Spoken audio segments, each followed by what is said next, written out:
was just talking to Julie before she went to Eds High and moved on with her music career. It was a very famous music school in those days. They had some wonderful teachers there, Ray Attard and Brad Post, and she went on to study at university with music and now teaches younger kids. And her boy Eric do you say has or is? Has an autism? Is that what you're saying? Is on the autism spectrum. Is on the autism spectrum. I've got to get it right. Is on the autism spectrum, right? And you joined up with you're with a group at Macarthur Disability Services, a support group for anyone who maybe has autism in the family. Yes, that's right.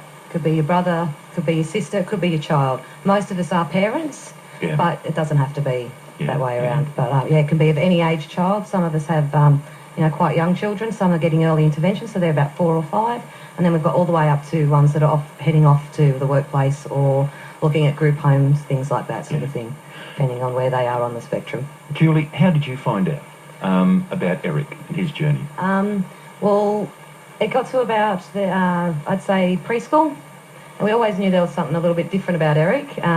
He was a very, very quiet baby, and a few things developed a little later. His speech development was a little bizarre. He could copy absolutely anything anybody said, but to have a conversation, he'd just copy you. So if I said hello, he'd say hello. I'd say, how are you? He'd say, how are you? That type of thing. So it was a little bit different. He was accommodated for in early preschool whilst I was working myself, so a lot of things were a lot easier there. Once he got to school, though, we needed to go a bit more gung-ho with trying to find out a diagnosis if there was any, because school was such a problem. He couldn't last more than a few hours at school. It was just the environment there was too much for him, too crowded, too many people, such small rooms with a lot of children as well. And just there wasn't much structure when it came to routine. There was a lot of flexibility, so to speak, whereas Eric's not so flexible with things.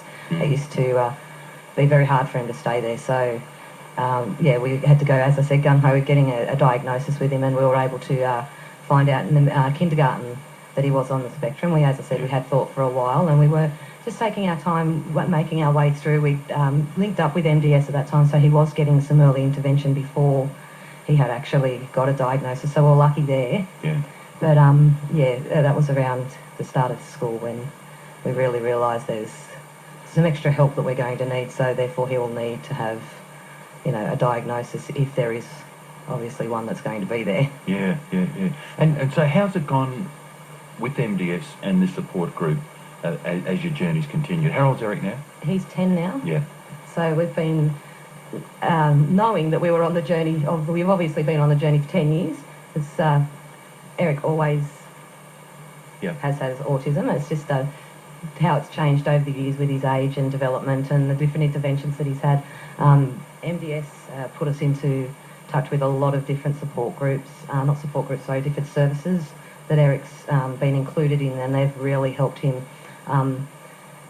Now a lot of the programs that he does are social programs, which obviously, as I said, MDS run some of them themselves, so like vacation. Give me an example. What's a social program? Okay, social program is, he goes to one called Tool Time, where the idea is to prepare the children and give them tools to be able to cope with everyday situations. So something that most children will just learn quickly over time, it just sort of sinks in, to do with social graces, conversations, joining in play. Our children don't necessarily learn that easily, so they have that sort of taught to them in very basic step form.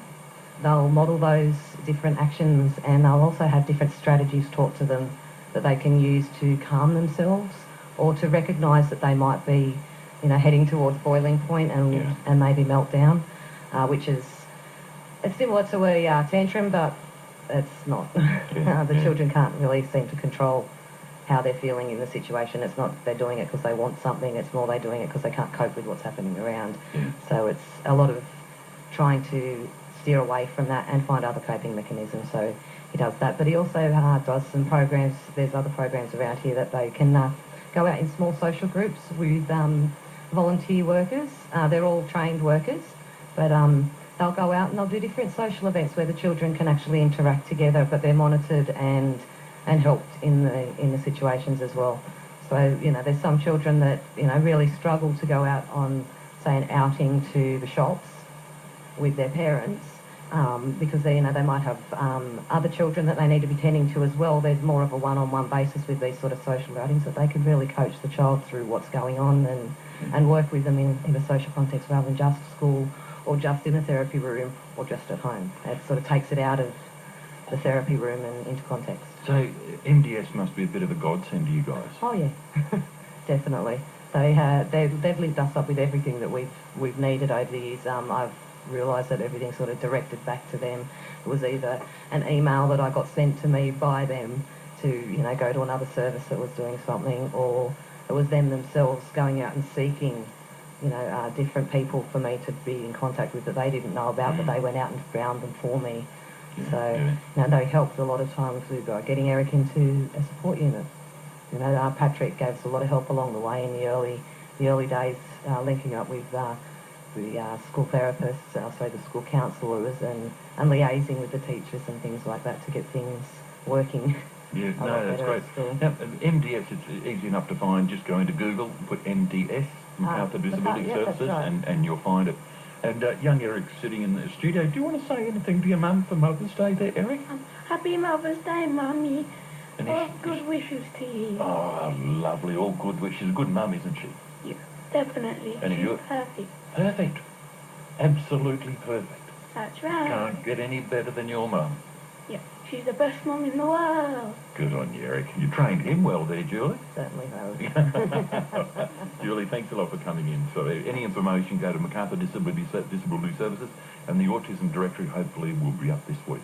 That's right. Thank you very much. Okay, for having thanks me. very much. Thank you. On 391.3 with Captain Pat, and it was great to see Camden's Luke Kateris on The Voice last week, and I tried to get Luke on the show tonight, but he's tied up with a million